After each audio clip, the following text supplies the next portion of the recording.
199 seat पे opposition lead कर रहा था। तो इसमें ईवीएम में कौन सी जादू है भाई? ईवीएम खुलते ही आपको पता लगा कि जो रिजल्ट पब्लिक कुछ और सोच रही है, रिजल्ट सीधे बदल जा रहा है। Oppose EVM save democracy, oppose EVM save, जनता की आवाज़ है, जनता ये चाह रही है, आपको वोट जनता से ही लेना है।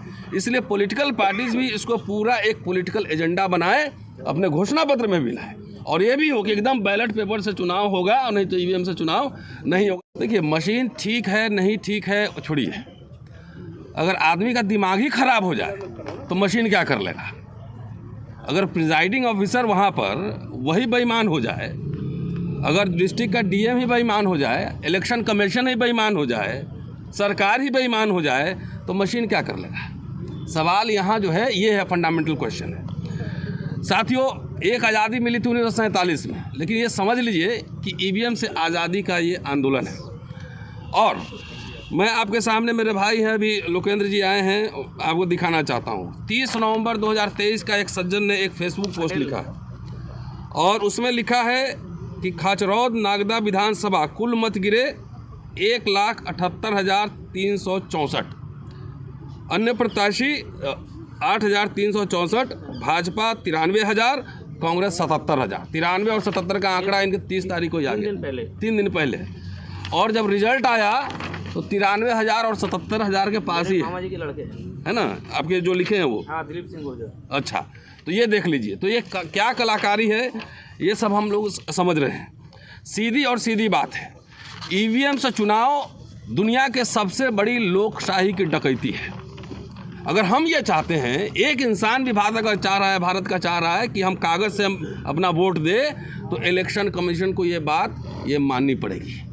जितने भी आप पक्ष आप रखेंगे आप ईवीएम के समर्थन में, अभी राजेंद्र पाल गौतम जी ने कहा है कि कहीं से मशीन ही है ना, मशीन को तो कोई भी कंट्रोल कर सकता है, जहाँ से भी कंट्रोल कर सकता है। आपसे पहले नासा वाला यहाँ का तस्वीर जारी कर देता है भारत का।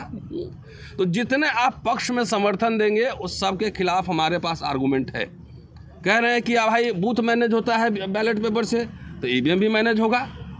कह रहे हैं कि बूथ लूट लेते थे, तो ईवीएम भी लूटा जा रहा है, अब सबके सामने दिख रहा है। अब तो वीडियो बन रहा है मोबाइल फ़ोन, पहले तो मोबाइल फ़ोन नहीं था, तो बूथ ये ईवीएम मशीन भी लूटा जा रहा है।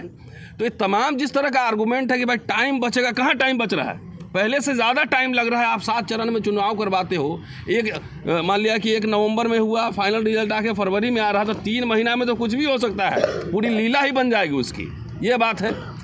दूसरी बात है कि जब 30-40 साल में पूरा देश, समाज, टेक्नोलॉजी सब कुछ बदला है, तो आप वहाँ बूथ पे आप सीसीटीवी कैमरे लगा सकते हो, सीसीटीवी कैमरे लगा सकते हो, आप इलेक्ट्रॉनिक सर्विलांस कर सकते हो, वो भी कर सकते हो।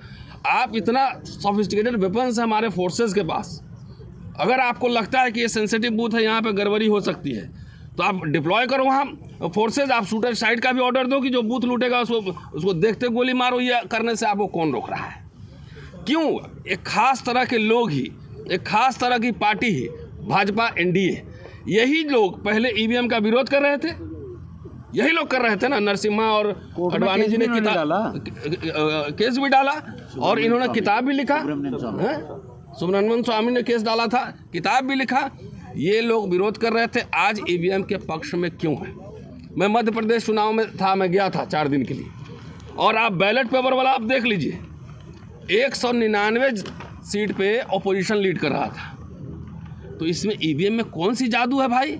ईवीएम खुलते ही आपको पता लगा कि जो रिजल्ट पब्लिक कुछ और सोच रही है, रिजल्ट सीधे बदल जा रहा है। तो सीधे और सीधे साथियों, ये ईवीएम नहीं है, ये समझ लीजिए कि अगर जाके बाहर में कहते हैं मदर ऑफ डेमोक्रेसी, और यहाँ डेमोक्रेसी जो है हाईजैक कर लिया गया है, सरकार ने, चुनाव आयोग ने हाईजैक कर लिया है। हम तो कोर्ट से भी आग्रह करेंगे इस संयुक्त मोर्चा की ओर से कि जो 19 लाख गायब ईवीएम का मसला है, वो मसला इसमें अविलंब इमीडिएट बहस हो। जब एक गोदिक पत्रकार के लिए जब 12 बजे रात में सुप्रीम कोर्ट खुल सकता है, तो इतने बड़ा सेंसिटिव मैटर पे, इतने बड़े मैटर पे ये कोर्ट में पेंडिंग क्यों है? इलेक्शन पिटीशन पिछले बार का पड़ा हुआ है, कई हमारे साथी डाल चुके हैं कोर्ट में, लेकिन उस पर सुनवाई क्यों नहीं हो रही? तो मैं ये कह रहा हूँ, प्राचा साहब को समर्थन करते कि हम सुप्रीम कोर्ट संविधान के हिसाब से अपना पक्ष रखे, इसमें पक्ष रखे। अभी हमारे सीजेआई जाते हैं तो डेमोक्रेसी की बात करते हैं, पूरे दुनिया भर में करते हैं। जब यहाँ की जनता, आवाम कह रही है कि हमारा डेमोक्रेसी हाईजैक कर लिया गया है, मशीन में गड़बड़ है। तो सुप्रीम कोर्ट को भी इस पे संज्ञान लेना चाहिए और अविलंब इस पे डे टू डे बेसिस पे हियरिंग होनी चाहिए। दूसरी बात, मैं जितने पॉलिटिकल पार्टी के लोग भी सुनेंगे इस प्रेस कॉन्फ्रेंस को, मैं आपसे भी आह्वान कर रहा हूँ कि आप अपने कार्यकर्ताओं को एक्टिवेट कीजिए और बोलिए कि जाकर इस पर मिस्ड कॉल मारें। सारे लीडर्स को, जितने जो ईवीएम का विरोध कर रहे हैं, सारे लीडर्स इसको डालें। और दूसरी बात है कि ये एक तरह से सिटीजन्स मूवमेंट है, सिटीजन्स मूवमेंट। हम लोग किसी पार्टी को रिप्रेजेंट नहीं कर रहे हैं, लेकिन तब भी ये आग्रह करें कि जो अपोजिशन पार्टी जो ईवीएम के विरोध में है वो इसके खिलाफ, वो भी तो सिटीजन है, वही वोटर है इस देश के, चाहे कितने भी बड़े नेता वोटर तो हैं ही, वो भी इसके खिलाफ आगाज़ करें। क्योंकि हम लोग को याद है 5 साल पहले जब राजेंद्र पाल गौतम साहब के हमने एक प्रेस कॉन्फ्रेंस इसी तरह से डेमो किया था, याद है आपको? बिल्कुल बिल्कुल। और वो खुद राहुल गांधी ने अपने वॉल पर शेयर किया और 20 करोड़ लोगों ने देखा था। तो अब खाली शेयर करने से काम नहीं चलेगा, अपोजिशन पार्टीज भी इसको पॉलिटिकल एजेंडा बनाए कि oppose EVM save democracy, oppose EVM save. जनता की आवाज़ है, जनता ये चाह रही है, आपको वोट जनता से ही लेना है। इसलिए पॉलिटिकल पार्टीज भी इसको पूरा एक पॉलिटिकल एजेंडा बनाए, अपने घोषणा पत्र में भी लाए। और ये भी हो कि एकदम बैलेट पेपर से चुनाव होगा और नहीं तो ईवीएम से चुनाव नहीं होगा। नहीं तो इसके बाद मैं ये कह रहा हूँ, पॉलिटिकल पार्टी को इलेक्शन लड़ना है, हमें आपको नहीं लड़ना, शायद आपको लड़ना पड़ सकता है। पॉलिटिकल पार्टी को इलेक्शन लड़ना है। 24 में अगर ईवीएम की सरकार आ गई तो पता नहीं कि प्रेसिडेंशियल फॉर्म होगा कि कौन सा फॉर्म गवर्नमेंट का होगा, नया संविधान सभा बन जाएगा, संविधान सभा बनेगा और सारा इलेक्शन सब खत्म हो जाएगा, तो आप फिर चुनाव भी नहीं लड़ पाएंगे। इसलिए ये अपोजिशन पॉलिटिकल पार्टीज़ को ये चेतावनी भी है कि अपने फ्यूचर के लिए, अपने पॉलिटिकल फ्यूचर के लिए भी ये एक तरह का अखिल भारतीय मूवमेंट है। आज आपके सामने भानु प्रताप जी ने जिन राज्यों 13 राज्यों का नाम लिया ना आपने, धीरे धीरे ये संख्या बढ़ेगी ही। ये अखिल भारतीय स्वरूप ऑलरेडी ये ले चुका है। इसलिए हम लोग जो ताकत लगा रहे हैं अपने मिनिमम रिसोर्सेज के हिसाब से, उस तरह से पॉलिटिकल पार्टीज़ भी इसमें अपनी ताकत लगाए। और पूरा लोहिया के बाद से फिर मैं ख़त्म करता हूँ कि चुनाव आयोग नहीं मानती है तो पॉलिटिकल हम लोग हैं ही, हम लोग फ्रंट में लीड करेंगे।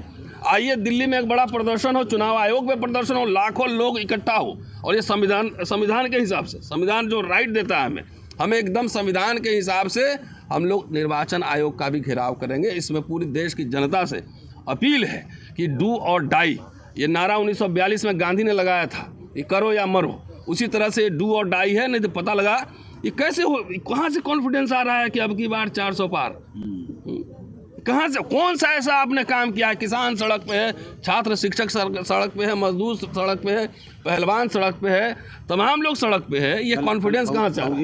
फौजी भी सड़क पे है, ड्राइवर सड़क पे है, सब लोग सड़क पे है। कि आज जो नंबर जो रिलीज किया गया है, थंबनेल और टाइटल में यही नंबर लगाएं। मैं रिपीट करता हूँ एक बार फिर, 9667722062। थंबनेल में और टाइटल में यही लगाएं कि अगर आप ईवीएम के विरोध में हैं तो इस पर मिस्ड कॉल मारें।